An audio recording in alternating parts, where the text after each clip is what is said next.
হযরত জাবির রাদিয়াল্লাহু তাআলা আনহু হতে বর্ণিত।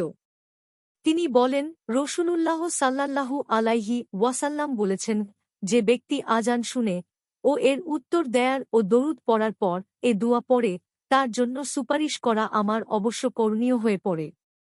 দোয়া হল, আল্লাহুম্মা রব্বা হাইহিদ দাওয়াতিত তাম্মাতি ওয়াস সলাতিল কইমাতি আতি মুহাম্মাদানিল ওয়াসিলাতা ওয়াল ফাজিলাহ ওয়াব্বাসু মাকপামাম মাহমুদানিল্লাই ওয়াদ্দাহ, অর্থাৎ, হে আল্লাহ, এ পরিপূর্ণ আহ্বান ও প্রতিষ্ঠিত নামাজের প্রভু, তুমি মুহাম্মদ সাল্লাল্লাহু আলাইহি ওয়াসাল্লামকে দান করো ওয়াসিলা, সুমহান মর্যাদা ও প্রশংসিত স্থানে পৌঁছাও তাঁকে, মাক্কামে মাহমুদে, যার ওয়াদা তুমি তাঁকে দিয়েছ।